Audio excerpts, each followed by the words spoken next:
بسم الله الرحمن الرحيم.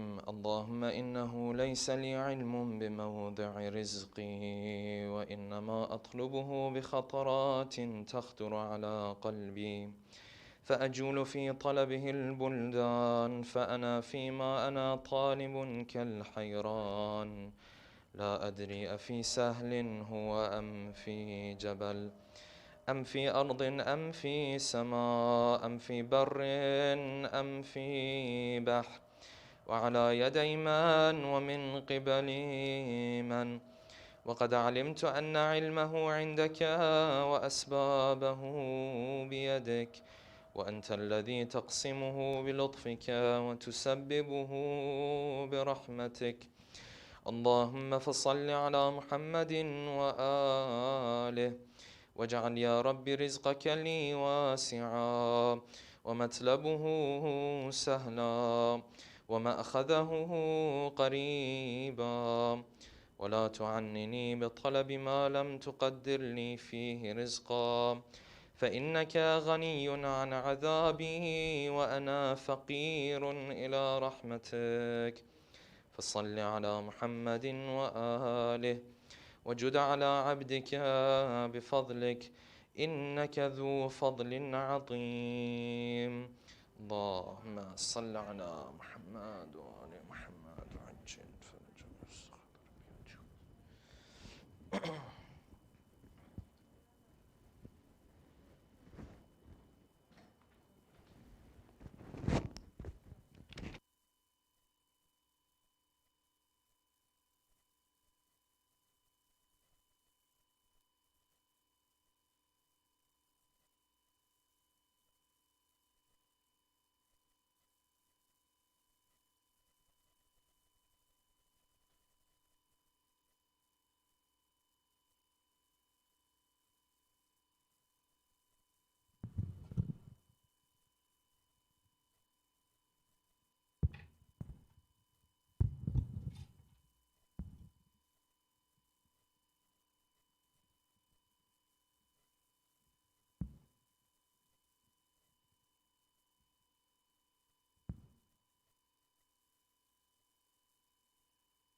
No, open it this way. You were turning it the wrong direction. Good. Thank you. اللهم صل على محمد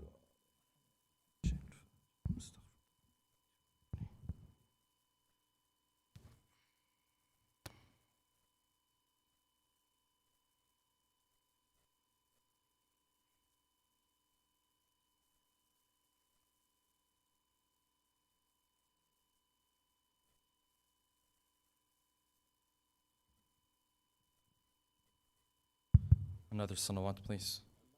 اللهم صل على محمد وآل محمد.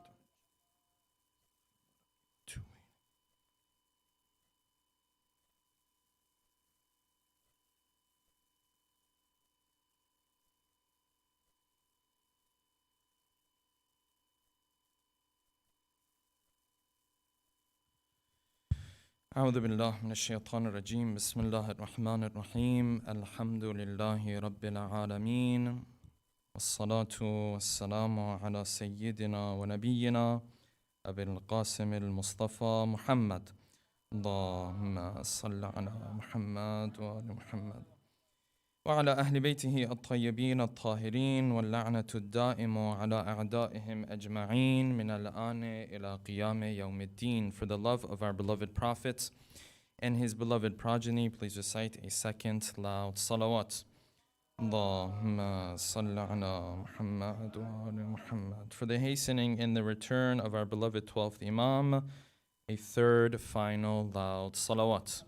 Allahumma salli ala Muhammad wa ala Muhammad wa ajil farajah. We pray to Allah subhanahu wa ta'ala that He accepts all of these a'mal, these acts of worships, the mourning that we do during these days and nights of the month of Muharram and now the month of Safar. We pray to Allah subhanahu wa ta'ala that He accepts all of these deeds for us, that He answers our hajat and the tawassulat that we do to this family of the Ahlul Bayt because of all of this effort and this love and affection that we show towards them. This concept of tawassul is a very important one that we'll be discussing inshallah in depth this Saturday night.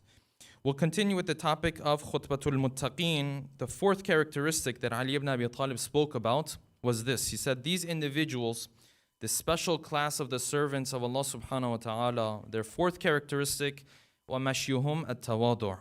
When they walk, when they talk, when they carry themselves, they don't do it in an arrogant way. You see humility in what they are doing. And we discussed how this arrogance can show itself in different forms and in different shapes. The narration that we went through from the story of the Prophet, in which he was passing by a group of people who had gathered, and he asked them, "Why have you gathered here?" He said, "We've gathered around this individual who is dealing with sara'a, he's dealing with seizures that he's having." And the individuals in that group, they refer to this person, forgive me, as majnoon. This is a person who, has lost his mind. He's crazy, if you'll forgive me for using that wording. And the Prophet said, no, this is not majnoon. This is mubtala. This is a person who's being tested. This is a person who's going through trials and tribulations. But I can tell you who the one is who's really majnoon. I can tell you the one who's really lost his mind. He said, Ya Rasulullah, who is this person who's really lost his mind? He said, the one who walks arrogantly and he carries himself arrogantly. When he looks at different people, he looks over his shoulder at them. And this is just one of the characteristics of a person who is arrogant. We mentioned that this arrogance, it shows itself in a multitude of different ways. It's not just one or two ways that it shows itself. Yes, this person may not walk and look over his shoulders at people. Arrogance doesn't always show itself that way. Sometimes arrogance presents itself in the stubbornness that someone has. An argument that you have with this person is going to take 2 hours because he's so stubborn on his own opinion. It's almost impossible to get him to accept the truth, accept the things that he knows that is true. Where is this coming from? It's coming from his arrogance. And maybe when he walks, he acts very humble. And that's the problem with this arrogance. It's quite difficult, in fact, to try to, figure it out and to try to diagnose it. Because the person who walks arrogantly, he carries himself arrogantly, doesn't always look at people over his shoulder. Then you go a layer deeper than this. You go a bit deeper in this concept of arrogance. You will find that there is another concept. And we've discussed this a long time ago. That is the concept of ujb, where this person actually acts like the most humble of individuals. He's the one, when you sit with him, he says, you know what, everyone else is better than me. Everyone else is. But deep down, his belief is the exact opposite. Deep down, he says, I'm the humble one. Look at all of these other people. None of them are humble. This might be the person, when he comes, he sits, he takes the shoes, arranges the shoes. For example, these are all examples I'm giving, obviously, yes? And he says, I'm khadim of Imam Hussein, and I am this, and I am that. But deep down, what he's thinking is, yes, I'm khadim of Imam Hussein, but I'm one of the special servants of God. Look at me, how humble I am. This is ujba. It's that arrogance that doesn't present itself in an outward manner. But inwardly, he's very arrogant. And this is very scary.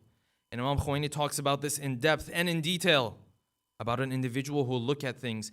When they speak about the great servants of God, he says, you know what? He may not say it to anybody. But deep down, that's what he's thinking. Yes, these special servants of God, they're talking about me. They say, وَعِبَادُ الرَّحْمَنِ, and the special servants of God are these individuals. And deep down, he says, I'm Ibadur Rahman. Shaykh is talking about me. I'm in that special group. Says this is ujb. This is a deeper layer and level of arrogance. It's not the type of arrogance where you come, you boss people around, you yell at people. No, forget about that. This is deeper and more dangerous because it's hidden. This person might act like the most humble individual, but deep down, that's not what he believes. Deep down, he believes the exact opposite of it. He says, no, I'm better than everyone else because of this humility that I show to everybody. I show humility to everybody. That makes me better than everyone else. It's a different mindset. So this arrogance that the hadith is saying, وَمَشْيُهُمْ التَّوَاضُعُ, when they walk and talk, it does not show itself with the arrogance that they have. It presents itself in a multitude of ways. One of those manifestations that you and I can point to and say this is not a form of arrogance, not a form of arrogance, is when you draw boundaries with another person. Though sometimes it can be done in an arrogant way, other times no, may not be done in an arrogant way.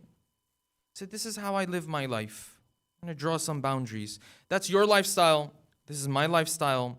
I have to answer to Allah subhanahu wa ta'ala. Therefore, if you're going to attend a gathering of sin, I can't attend, for example. Yes. Now, when it comes to weddings that, if you don't attend, it's going to turn into this big thing and it creates problems. And Maraja have given exceptions here and there, to simplify things a little bit. But as a general rule, if it's a gathering of sin, then, it's not allowed for me to attend in that scenario. Yes, if I'm part of that same gathering. You draw boundaries. And the verses of the Quran tell us that even when it came to the Prophet, Allah subhanahu wa ta'ala drew boundaries. Where did he draw boundaries? You see many of these boundaries in Surah An-Nur, where family issues to a certain extent, they are discussed in Surah An-Nur.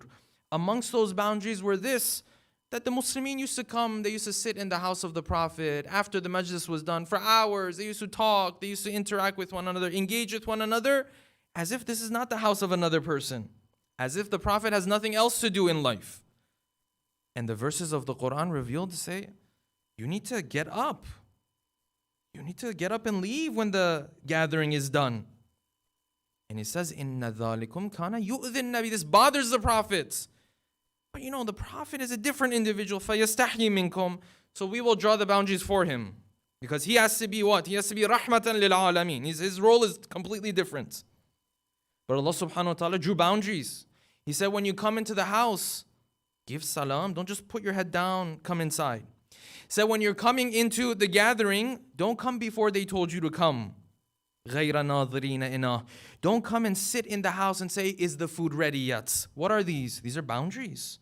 Allah subhanahu wa ta'ala is teaching you and I, or many of these who used to come to the house of the Prophet, more so in Mecca and then even so in Medina when the Prophet was in Medina. These were relatives of the Prophet. These were not strangers. Quraysh were all related to one another. And Allah subhanahu wa ta'ala is doing what? He's drawing boundaries. So just because you draw boundaries, this is not a form of arrogance. Yes, you can do it in an arrogant way. You can do it in a respectful way as well. Mashyahum at-tawadu. Number 5, moving on to the next characteristic. He says, and they are such, غَضُّوا أَبْصَارَهُمْ عَمَّا حَرَّمَ اللَّهُ عَلَيْهِمْ. They lower their gazes when it comes to those things that Allah subhanahu wa ta'ala has made it haram for them to look at. Major test. This is a major test for the believer. That when he comes across those things that are haram for him to look at, that he has that self-discipline, that control to lower his gaze. And this is one area, as communities, we have failed our younger men. We have failed our younger boys. Most of the time because we don't understand the type of environment and society that they are being raised in. This society has fundamentally changed from 20 years ago. It's not the same society when our parents were younger. Even for those of our parents who had grown up here, for example, right? Things have changed. Things have changed very much. This social media, just to put this into perspective, this social media that we talk about, social media, it's changing the world, everything is changing. 15 years ago, social media was not even like this. This is only 15 years old. This phenomenon, the way it's done today, it's only 15, 20 years old. It wasn't like this 15, 20 years before. Things have changed, and parents have to understand this. Your child is growing up in a world that's very different from the world that you're growing up. Even if you were raised in this country. And so this idea of those things that this person sees, particularly on the male side, This is a huge test. This is a difficult test. And one that you as a parent, as an elder in the community, needs to assist the younger generation with. How do you do that? A part of it is with education. And a part of it is trying to figure out what type of environment can I place my child in, so that this child, while he is growing up, he is not exposed to these things at an age where he cannot make the right decisions with regards to them. He's going to be exposed at one point or another. He lives in this society, yes? But he has to be exposed at a time where he can make the right decisions. Many people say, and I've heard this from many individuals, say, Shaykh, you're saying the world has changed. They're going to be exposed to these things anyway, so what does it matter now? Let them be exposed from right now. This logic makes no sense. Imagine there's violent content, yes? Imagine I came to a 5-year-old, I said, well, you're going to see this anyways. When you turn 30 years old, you'll probably come across this game, for example, so might as well watch it now. What logic is this? Do we go to a 7-year-old and say, let me come here, let me show you where this meat came from? Let's give you a tour of the slaughterhouse. Is this what we do? Or do we say this child is not at an age where he can fully comprehend what's happening? He can't digest fully what's happening. Therefore, right now, we're not going to expose him fully. Slowly, as he gets older, yes, he will be exposed, but he will have the maturity, he will have the foundation, yes, the intellectual foundation, to then deal with this situation. This is the same thing with this content. And I don't even want to go into the studies that are done on this issue and the data that we have on this issue of what explicit content is doing to this society. God knows what it's doing to this society. God knows how many families are falling apart because of it. And I will say this part while whispering.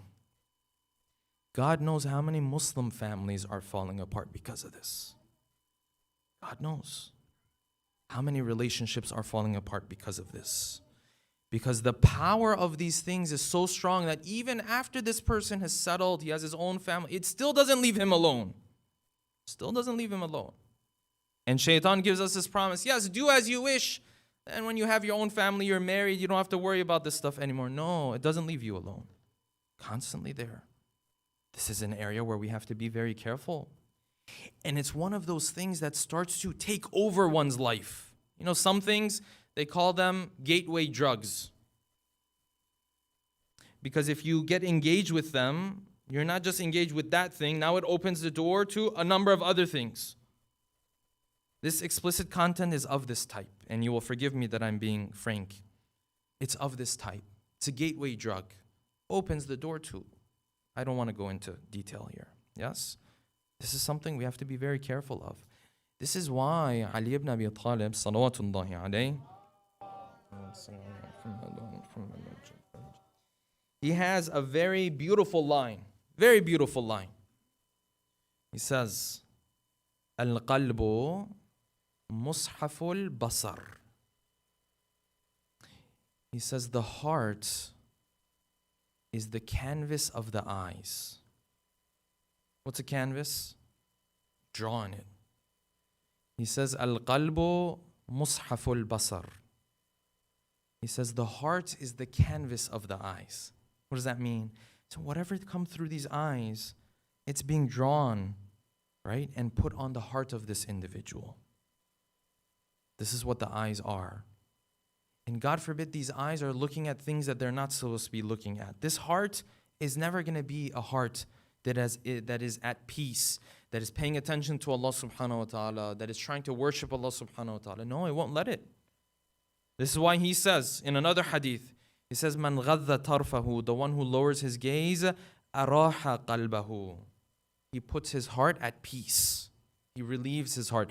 But this one whose eyes are just wandering all over the place and consuming anything and everything, including haram, this heart is never at peace. You can't get this individual to focus. You can't get this individual to become responsible. You can't get this individual. His heart is everywhere and anywhere. Because his eyes are anywhere and everywhere.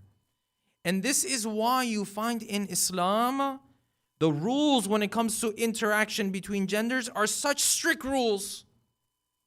Very strict. Probably the only faith or religion that you can find in the world that has rules and regulations as strict as Islam does might be the Jewish faith. Maybe. Yes, if you just look, it's considered a sin. If you just look, what happens? This is an arrow of shaitan that entered into your heart and that hits you on your heart. Why? Because Islam knows this is a gateway. Islam knows if you have these boundaries fall, you open yourself to all sorts of vulnerabilities. And this is the society that we live in. When our children go to school, ask your children when they go to school, how many of their classmates have families that are broken up? Tumultuous families. Families that are not complete families. Mother's not there, father's not there, I don't know. So many of them. Why? Some of it has to do with these issues. This is why the Quran said, before it told the sisters, it said what? قُلْ لِلْمُؤْمِنِينَ يَغُضُّوا مِنْ أَبْصَارِهِمْ. Tell these believers that they have to lower their gaze. And the story that's narrated in hadith is what? That this young man in Medina, he was walking and he saw someone from the opposite gender who had an appearance and he started to stare at her. And this continued, and he continued to follow her. And he continued so much that at one point, this individual turned into the alley. He also turned into the alley, and there was a piece of wood or, maybe something sticking out of the walls, because, the walls back in the day were not, as cleanly done as they are nowadays. Just a little bit sticking out, and it caught him on the face, and it wounded him. And he came to the Prophet, and he explained what had happened. And the verses of the Quran were revealed. Tell the mu'minin yaghuddu min absarihim, because this is better for them. Because if they don't control this, it will lead to many problems later on. Many problems it will lead to. And unfortunately, I know this all too well in our Muslim communities. This is a serious, serious issue. He says, وَغَضُّوا أَبْصَارَهُمْ عَمَّا حَرَّمَ اللَّهُ. And then on the other side, for the one who can do this, the one who can pass this test, Allah subhanahu wa ta'ala says there's a big reward for this one. Big reward. What is that reward? Hadith says, on the day of judgment, all eyes will be crying. All eyes, everyone is in a state of regret. Everyone is in a state of sadness and grief, because they have to deal with what they were doing. It says, except for 3 eyes. Yes? Famous hadith. It says, one, that eye which cried out of the fear of Allah.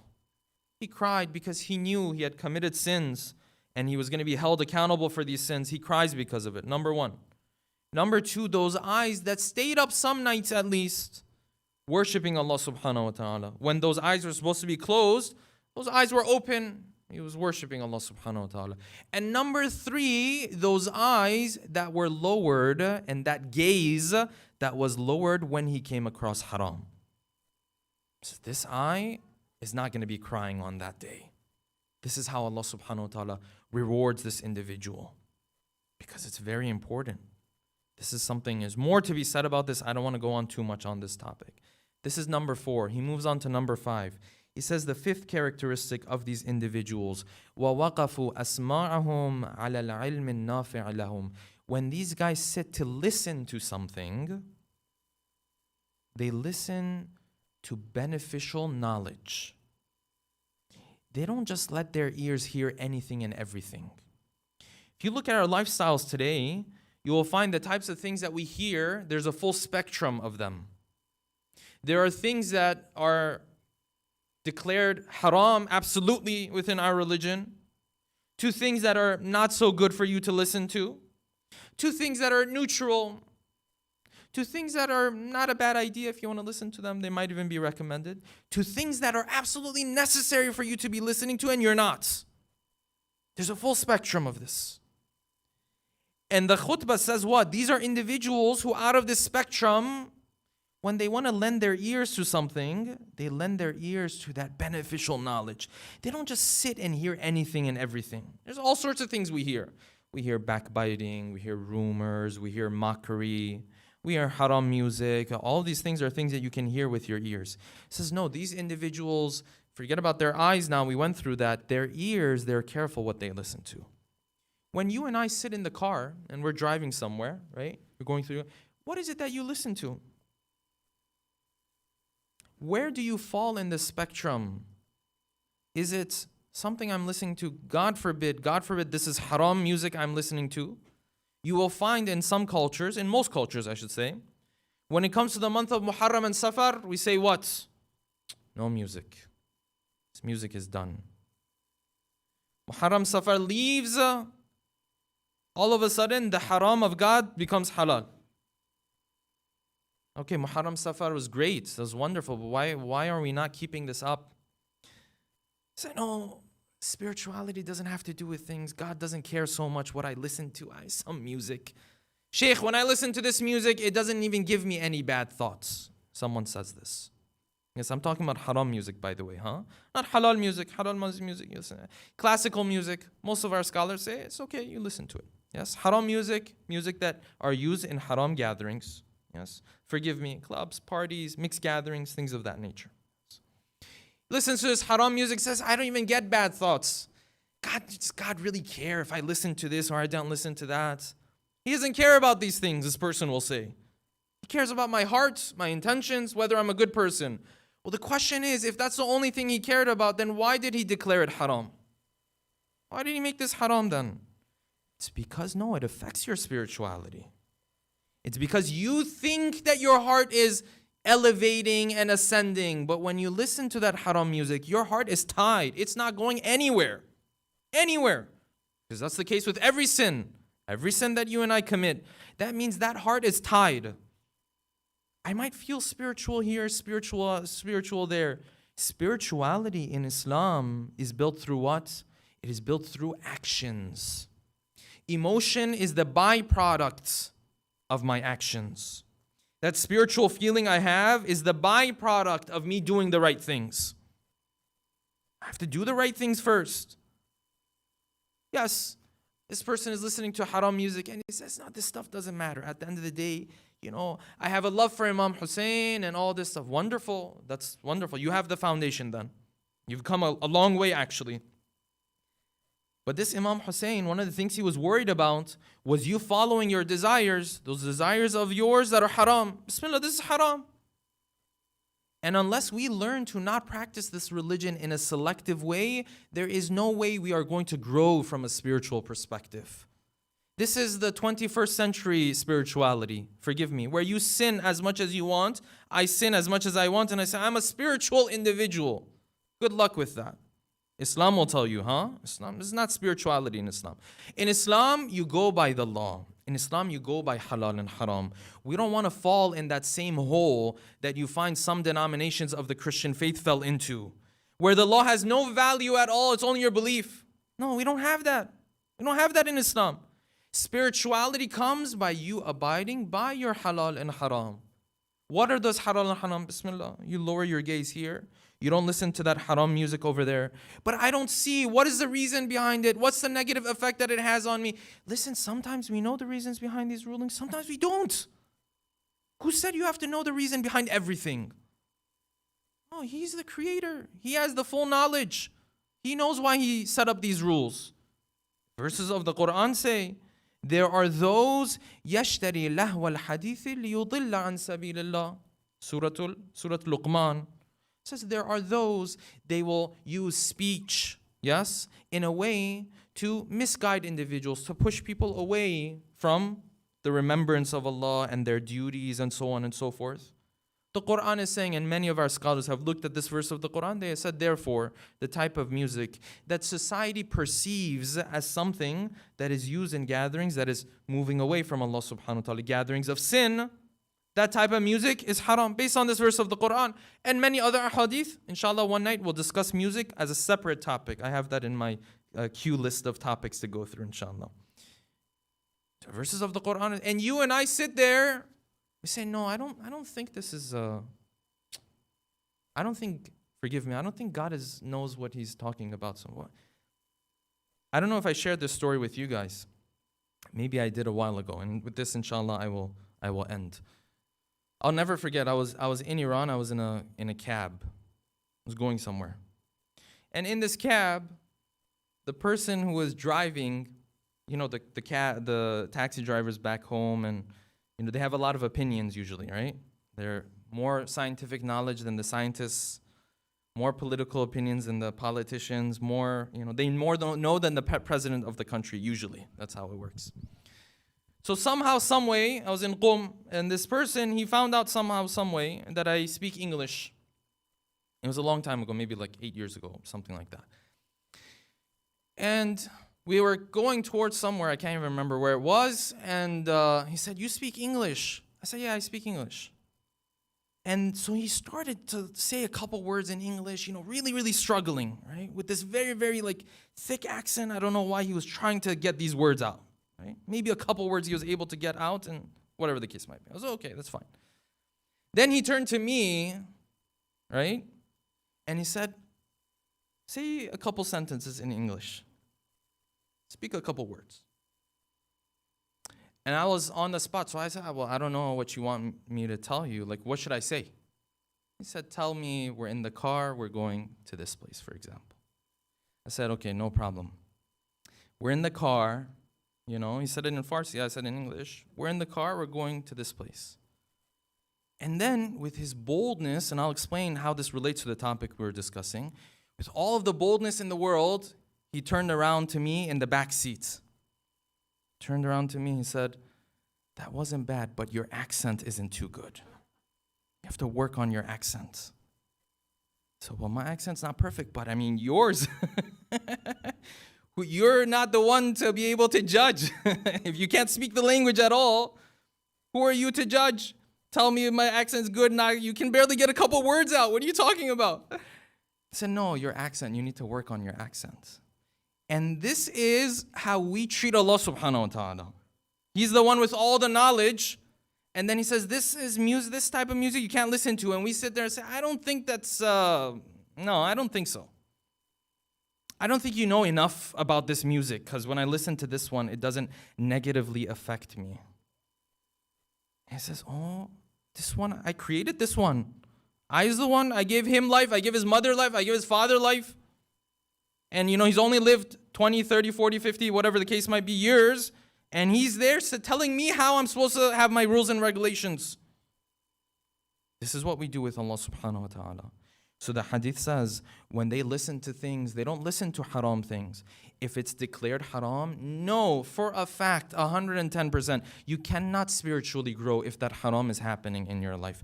Otherwise, it would have not been declared haram to begin with. Inshallah, next week we'll continue with the topic. Recite salawat, please.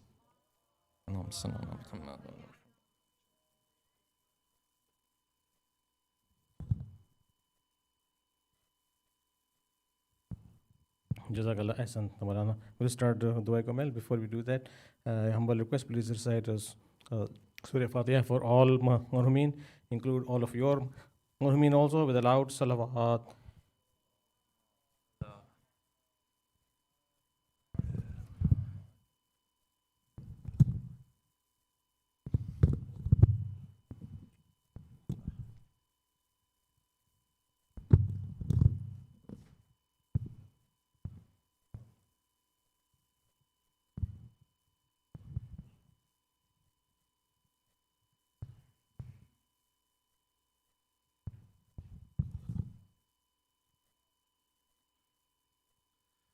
اللهم صل على محمد وآل محمد.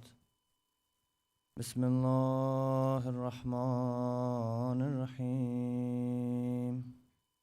اللهم إني أسألك برحمتك التي وسعت كل شيء وبقوتك التي كحرت بها كل شيء وخزلها كل شيء وزللها كل شيء وبجبروتك التي غلبت بها كل شيء وبعزتك التي لا يقوم لها شيء وبعظمتك التي ملأت كل شيء وبسلطانك الذي على كل شيء وبوجهك الباقي بعد فناء كل شيء وبأسمائك التي ملأت أركان كل شيء وبعلمك الذي أحاط بكل شيء وبنور وجهك الذي أضاء له كل شيء يا نور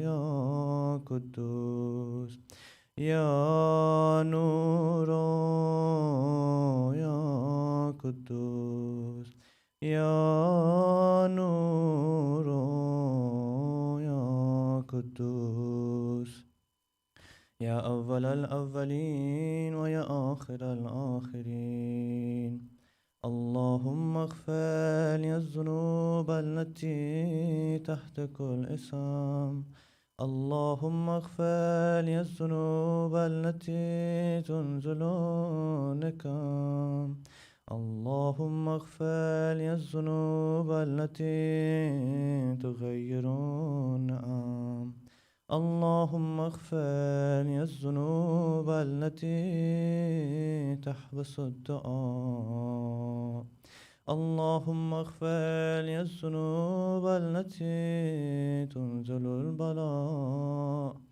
اللهم اغفر لي كل ذنب أذنبته وكل خطيئة أخطأتها اللهم إني أتقرب إليك بذكرك وأستشفئ بك إلى نفسك وأسألك بجودك أن تدنيني من قربك وأن توزعني شكرك وأن تلحمني ذكرك اللهم إني أسألك سؤال خاطئ متذلل خاشع أن تسامحني وترحمني وتجعلني بك اسمك راضيا قانعا وفي جميع الأحوال متواضعا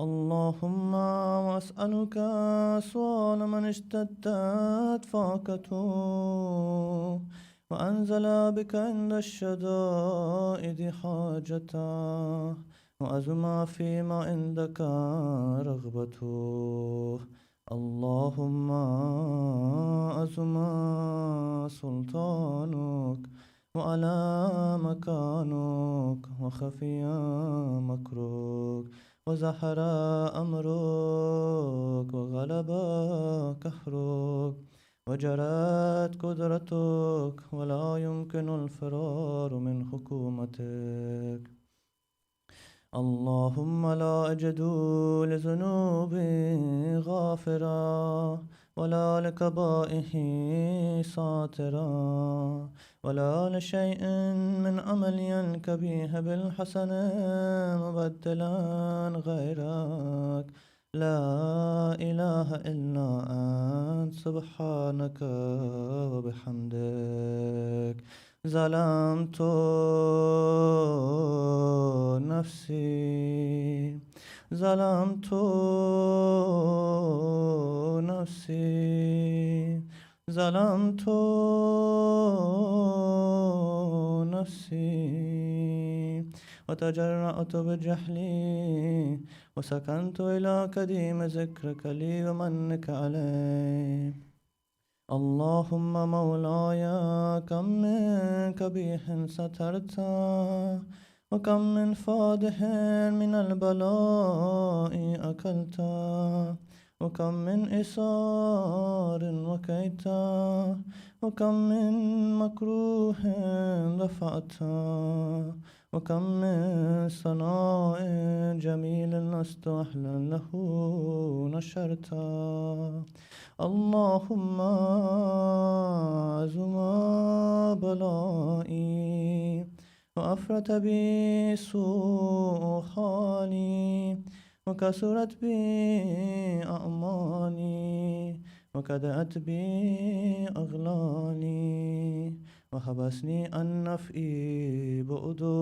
أعمالي وخدتني الدنيا بغرورها ونفسي بجنايتها ومتالي يا سيدي فأسألك بعزتك أن لا يحجب عنك دعائي سوء أمني وفئاني، ولا تفضحني بخفي ما اطلعت عليه من سري، ولا تعاجلني بالعقوبة على ما عملته في خلواتي من سوء فعلي وإساءتي ودوام تفريطي وجهالتي وكثرة شهواتي وغفلتي.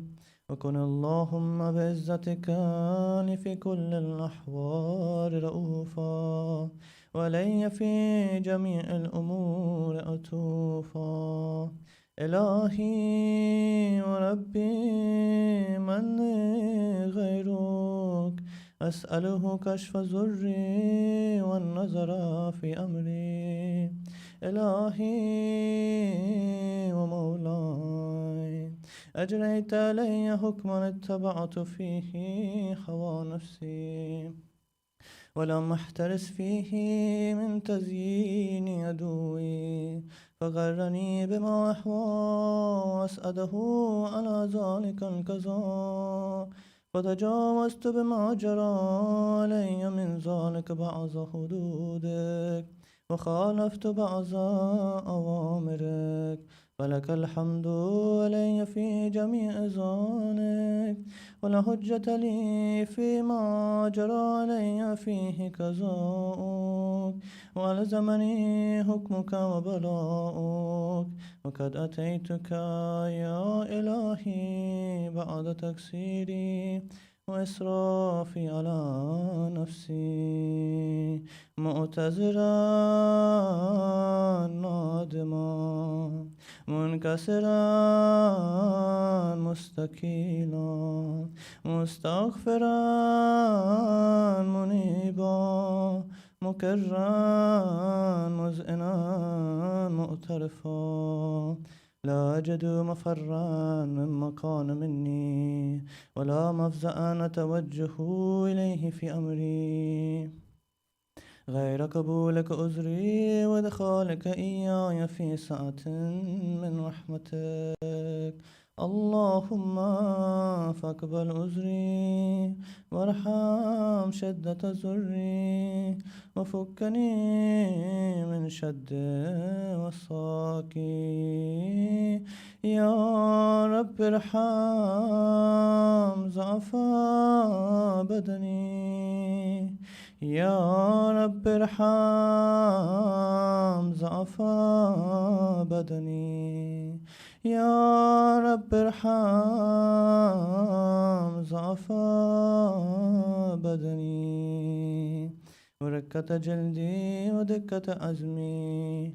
يا من بدا خلقي وذكري وتربيتي وبري وتغذيتي، أبني لابتداء كرمك وصالف برك بي.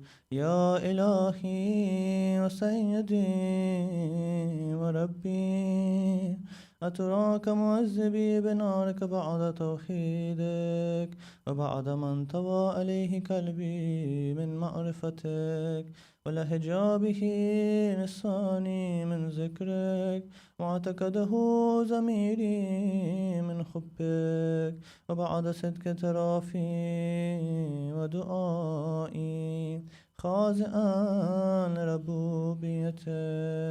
هيهات أنت أكرم من أن تزيئ من ربيت، أو تبعد من أدنيت، أو تشرد من آويت، أو تسلم إلى البلاء من كفيته ورحمت.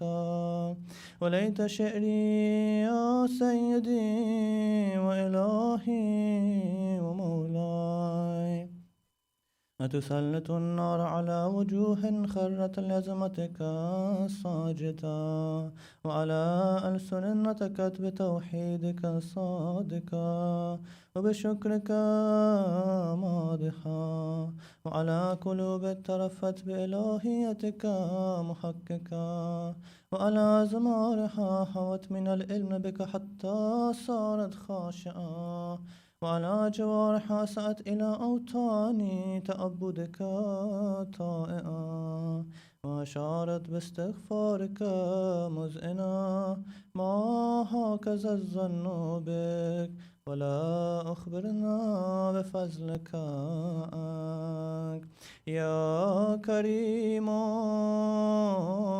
يا رب يا كريم يا رب يا كريم يا رب وأنت تعلم ضعفي عن قليل من بلاء الدنيا وعقوباتها وما يجري فيها من المكاره على أهلها على أن ذلك بلاء ومكروه قليل مكسوه يسير بقاؤه كثير مدته فكيف احتمالي لبلاء الآخرة وجليل وقوع المكاره فيها وهو بلاء تطول مدته ويدوم مقامه ولا يخفف عن أهله لأنه لا يكون إلا عن غضبك وانتقامك وسخطك وهذا ما لا تقوم له السماوات والأرض يا سيدي فكيف بي وأنا عبدك الضعيف الذليل الحقير المسكين المستكين يا إلهي وربي وسيدي ومولاي لأي الأمور إليك أشكو ولما منها أزج وأبكي لأليم العذاب وشدته أم لطول البلاء ومدته فلئن سيرتني للعقوبات مع أعدائك وجمعت بيني وبين أهل بلائك وفرقت بيني وبين أحبائك وأوليائك فهبني يا إلهي وسيدي ومولاي وربي صبرت على عذابك فكيف أصبر على فراقك وحبني صبرت على حر نارك فكيف أصبر عن النظر إلى كرامتك أم كيف أسكن في النار ورجائي عفوك فبعزتك يا سيدي ومولاي أقسم صادقا لئن تركتني ناطقا لأزجن إليك بين أهلها زجيج العاملين ولأصرخن إليك صراخ المستصرخين ولأبكين عليك بكاء الفاقدين ولا أنادينك أين كنت يا ولي المؤمنين يا غاية آمال العارفين يا غياث المستغيثين يا غياث المستغيثين يا غياث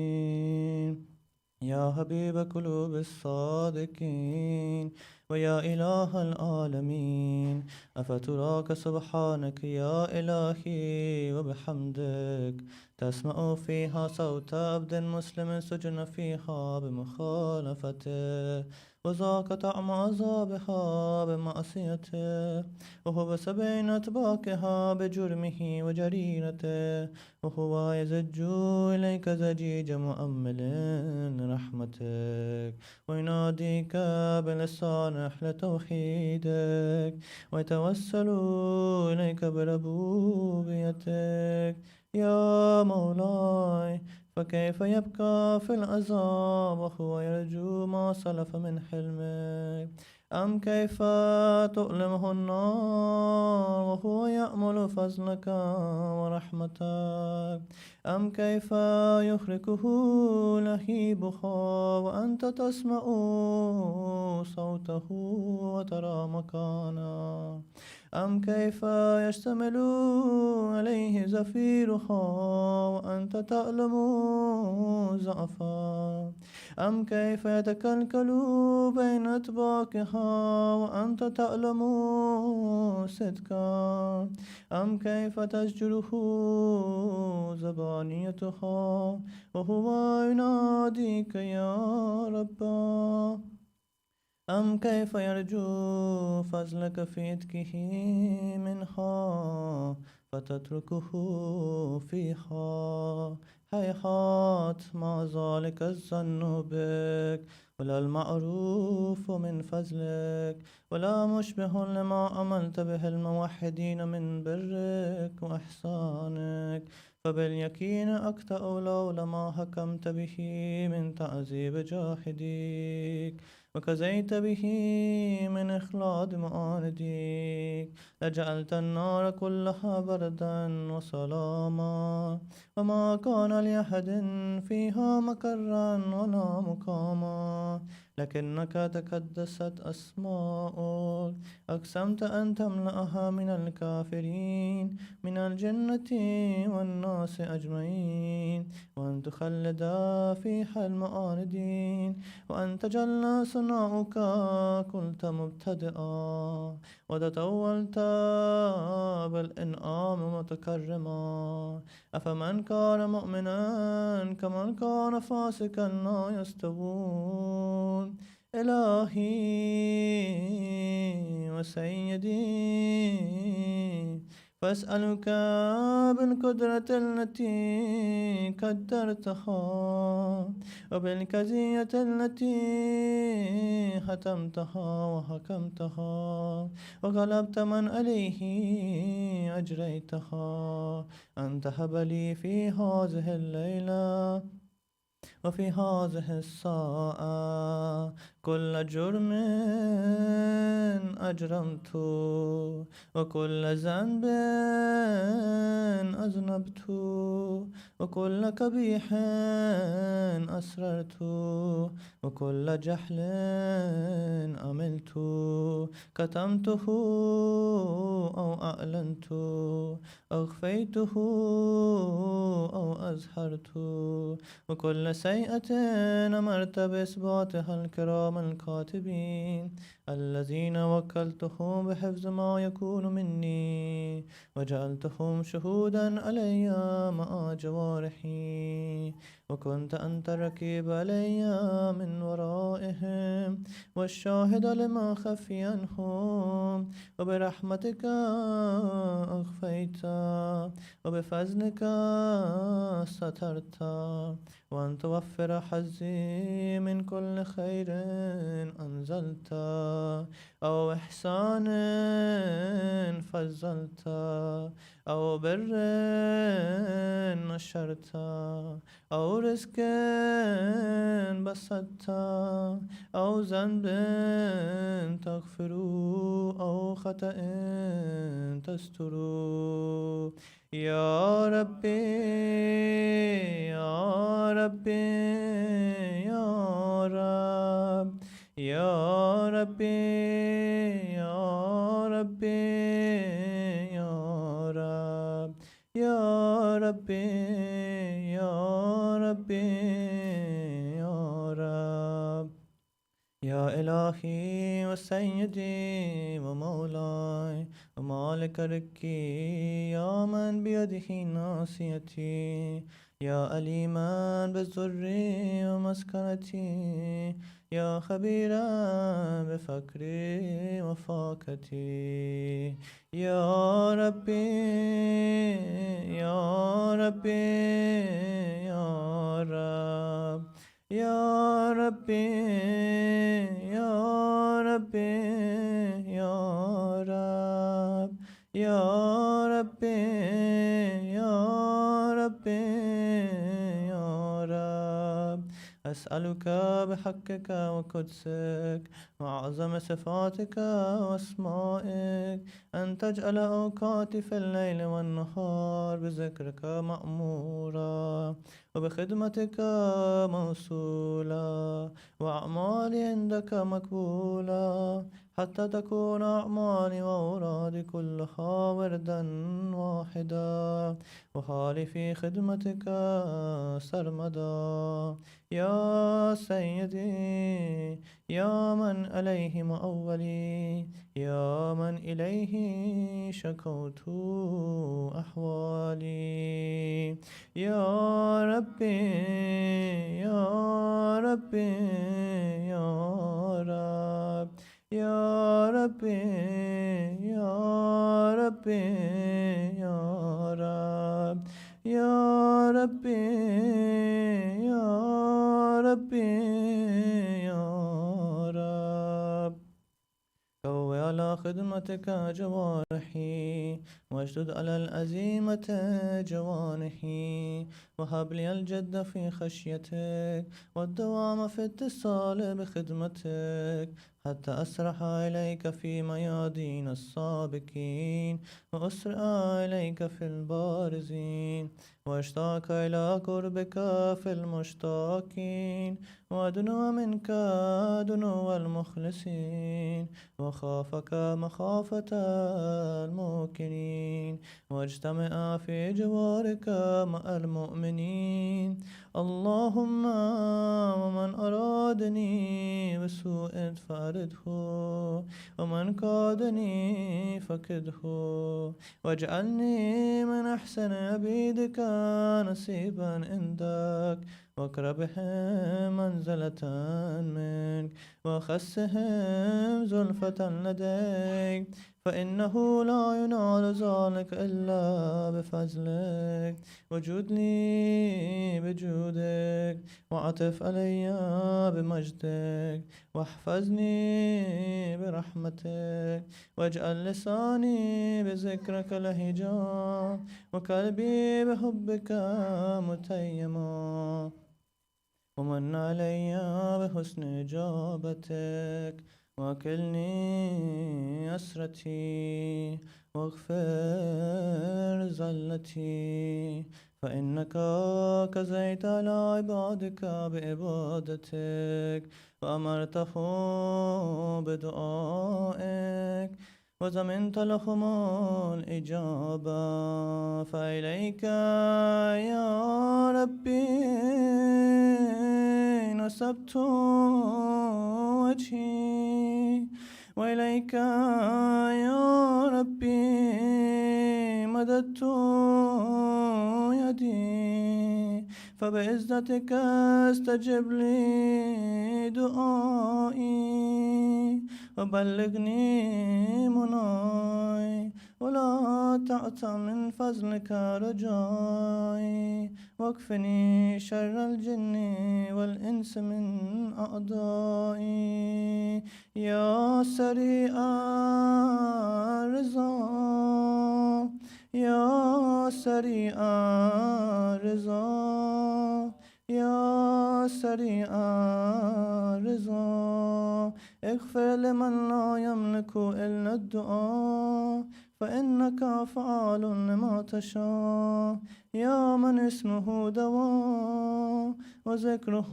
شفاء وطاعته غنى، ارحم من رأس ماله الرجاء وصلاحه البقاء، يا سابغ النعم يا دافع النقام يا نور المستوحشين في الظلام، يا عالما لا يؤلم، صل على محمد وآل محمد وافعل بي ما أنت أهله، وصلى الله على رسوله والأئمة الميامين من آله وسلم تسليما كثيرا كثيرا. Before we do the ziyarat, humble request, please recite us Surah Fatiha for Marhum Mukhtar Ali Makhraj, Marhum Ruba Bano, and all the Marhumin of Makhraj family, and also please include brother-in-law of our brother Hussein Adari, father-in-law of brother Hussein Adari also, with a loud salawat. بسم الله الرحمن الرحيم.